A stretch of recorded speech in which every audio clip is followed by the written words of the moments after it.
بڑے سے بڑے مولوی صاحب جو کہیں نا نماز جنازہ کے بعد دعا ہے، یوں پین کاغذ لے کر اس کے پاس یوں سامنے رکھ دیں، انہیں کہیں حضرت مولانا اللہ آپ کو خوش رکھے، آمین بھی کہہ دو،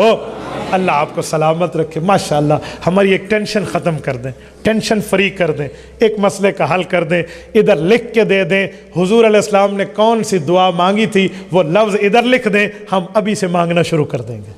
بسم اللہ الرحمن الرحیم۔ اہل سنت کا یہ معمول ہے کہ نماز جنازہ کے بعد صفیں توڑ کر جو ہے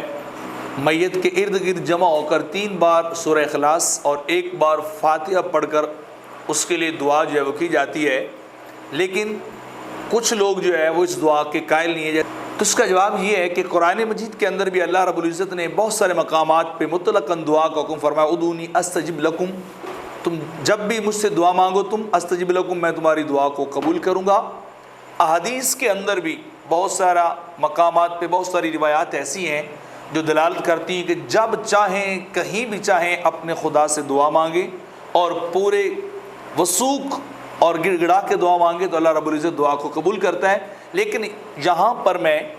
چند احادیث خصوصیت کے ساتھ وہ بیان کر رہا ہوں جن کے اندر نماز جنازہ کے پڑھ لینے کے بعد صفیں توڑ کر دعا کرنے کا براہ راست ثبوت احادیث نبوی سے ثابت ہے۔ آقا صلی اللہ علیہ وسلم نے ارشاد فرمایا، اذا صلیتم علی المیت فاخلصوا له الدعاء، جب تم میت کے اوپر جنازہ پڑھ لو تو پھر خوب اس کے لیے دعا مانگو۔ اس روایت کو امام ابو داؤد نے جو اپنی کتاب کے اندر نقل کیا 3109، ابن ماجہ کے اندر 1497 اور صحیح ابن حبان کے اندر 3076 اور سنن الکبریٰ جلد 4 صفحہ 40 پر یہ روایت موجود ہے۔ اس کے بعد ایک اور روایت ہے عبداللہ بن ابی اوفا وکان من اصحاب الشجرتی، یہ اصحاب شجرہ میں سے تھے، تو ان کی بیٹی فوت ہو گئی تھی، یہ خچر پر سوار ہو کر اس کے جنازے کے پیچھے پیچھے جا رہے تھے، تو وہاں عورتوں نے رونا شروع کر دیا، تو انہوں نے ان کو کہا کہ تم مرثیہ نہ کرو، مرثیہ سے آقا صلی اللہ علیہ وسلم نے منع کیا ہے، ہاں تم میں سے کوئی ایک رونا چاہے، آنسو بہانا چاہے دکھ کی گھڑی میں، غم کی گھڑی میں، تو وہ جو ہے وہ کر سکتی ہے۔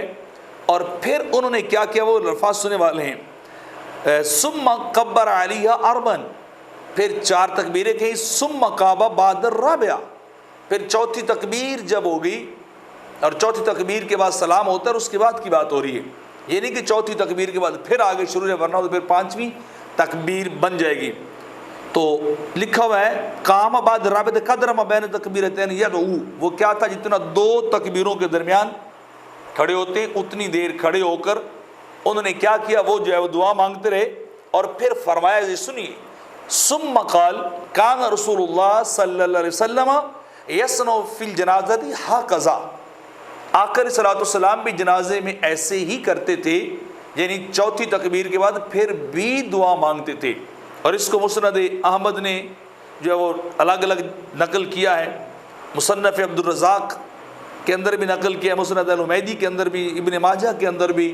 مصنف ابن ابی شیبہ کے اندر، معجم الصغیر کے اندر بھی، مستدرک کے اندر بھی، بہقی کے اندر بھی، کہ اتنی ساری حدیث کی کتب احادیث کے اندر یہ روایت جو ہے وہ پائی جاتی ہے۔ اس کے بعد ایک اور روایت بھی ہے کہ یزید بن رکانہ بیان کرتے ہیں کہ نبی اکرم صلی اللہ علیہ وسلم جب میت پر جنازہ پڑھتے تو 4 تکبیریں پڑھتے اور پھر یہ دعا کرتے، 4 تکبیروں کے بعد یہ دعا کرتے، اے اللہ تیرا بندہ اور تیری بندی کا بیٹا تیری رحمت کا محتاج ہے اور تو اس کو عذاب دینے سے غنی ہے، پس اگر یہ نیک ہے تو اس کی نیکی اور زیادہ کر، اور اگر یہ برا ہے تو اس کی برائی سے درگزر فرما، اور پھر اللہ جو چاہتا وہ اس کے لیے دعا جو ہے وہ کرتے رہتے۔ یہ روایت الموجم الکبیر کے اندر جو ہے وہ اور مجمع الزواہد کے اندر یہ روایت موجود ہے۔ اس کے بعد اگلی روایت بھی سننے والی ان جبیر بن نفیر سمع یقول سمعت عوف بن مالک یقول صلی رسول اللہ صلی اللہ علیہ وسلم علی جنازہ فحفظت من دعائہ، راوی کہہ رہے ہیں عوف بن مالک کہتے ہیں سرکار نے ایک جنازہ پڑھا اور جنازے کے بعد جو دعا مانگی سرکار نے ہاتھ اٹھا کر اونچی آواز میں، وہ دعا میں نے یاد کر لی، حالانکہ اگر اس سے مراد جنازے کے اندر ہو تو وہ تو دعا جو ہے وہ تو سرن پڑھی جاتی ہے، تو انہوں نے یاد کیسے کر لی، حفظت من دعائہ، وہ دعا یاد کی، وہ کیا تھی؟ اللہم اغفر لہ ورحم وعافہ، یا اللہ اسے معاف کر، رحم فرما، مغفرت فرما، واعف عنہ، اس سے درگزر فرما، واکرم نزلہ ووسع مدخلہ، اور اے اللہ اس کو کیا کر، اس کی عزت کے ساتھ مہمانی کر، اس کے مدخل کو وسیع کر، اور کیا کر، واغسل بالماء والثلج والبرد، اور اس کے گناہوں کو صاف کر دے، پانی، برف، اولوں وغیرہ کے پانی سے دھو ڈال، کما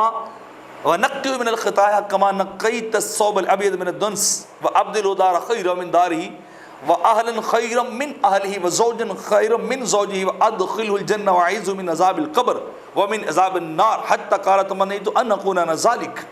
ذَلِكَ الْمَيِّتُ۔ راوی کہتے ہیں جب سرکار نے اتنے ذوق و شوق، خشوع و خضوع کے ساتھ دعا مانگی نا جنازہ پڑھ لینے کے بعد، تو میری تمنا یہ تھی کہ کاش وہ میت میں ہوتا، مجھے پیارے آقا علیہ الصلوۃ والسلام کی دعا تو حاصل ہو جاتی۔ تو یہ بھی جنازے کے بعد کی ہے۔ اسی طرح ایک اور روایت اس کو امام ابوبکر عبداللہ بن ابی شیبہ نے اپنی سند کے ساتھ مصنف ابن ابی شیبہ کے اندر نقل کیا، جلد نمبر 3 اور صفحہ 331 پر یہ روایت موجود ہے۔ راوی عن عمیر بن سعید قال صلیت مع علی علی یزید بن مکفف فکبر علی 4۔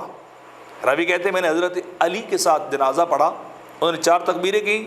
پھر چلتے ہوئے اس میت کے پاس آئے، فقال اللہم عبدک ابن عبدک نزل بک اليوم، یا اللہ تیرا بندہ تیرے بندے کا بیٹا آج تیرے پاس مہمان ہو رہا ہے، فاغفر لہ ذنبہ، اس کے گناہ معاف فرما، اس کی قبر کو کھلا فرما۔ پھر چلتے ہوئے اور کہا اللہم تیرا بندہ عبدک ابن عبدک، تیرا بندہ تیرے بندے کا بیٹا آج کے دن تیرے پاس مہمان ہو رہا ہے، تو اس کے گناہوں کو معاف کر اور تو اس کے مدخل کو وسیع کر، فَإِنَّ لَا نَعْلَمُ مِنْهُ إِلَّا خَيْرًا وَأَنْتَ عَالَمُ بِهِ، ہم تو اس کے متعلق بلائی کو جانتے اور تو زیادہ جاننے والا ہے۔ یہ 4 تکبیروں کے بعد کیا ہے، حضرت علی رضی اللہ تعالیٰ عنہ نے اپنی جگہ کو چھوڑا اور میت کے قریب آئے اور دعا مانگی۔ یہ ساری روایات اس بات پہ دلالت کرتی ہیں کہ جنازہ کے بعد دعا جو ہے وہ مانگنا جو ہے وہ سنت سے ثابت ہے۔ اسی طرح ایک اور بڑی زبردست دلیل ہے اس مقام پر، وہ کیا ہے، وہ فتاوی دیوبند کے مفتی عزیز الرحمان لکھتے ہیں کہ ان سے پوچھا گیا بعد نماز جنازہ قبل دفن چند مصلیوں یعنی نمازیوں کے صالح ثواب کے لیے سورۃ فاتحہ 1 بار اور سورہ اخلاص 3 بار آہستہ آواز سے پڑھنا، یا کسی نیک آدمی کو دونوں ہاتھ اٹھا کر مختصر دعا کرنا شرعاً درست ہے یا نہیں ہے؟ تو اس کا جواب یہ لکھا گیا اس میں کچھ حرج نہیں ہے، دعا کی جا سکتی، ہاں اس کو واجب سمجھنا، لازمی سمجھنا، یہ کیا ہے، یہ درست نہیں ہے۔ تو ہم بھی کہتے ہیں اسی طرح فتاوی فریدیہ کے اندر مفتی فرید اکوڑا کھٹک والے، انہوں نے بھی یہی بات لکھی ہے کہ جنازے کے بعد دعا کرنا سنت ہے، اگر اس پہ کوئی بندہ اعتراض کرے تو وہ درست نہیں ہے۔ اسی طرح انور شاہ کشمیری انوار الباری شرح صحیح بخاری کے اندر وہ بھی نقل کرتے ہیں کہ آقا علیہ الصلوۃ والسلام سے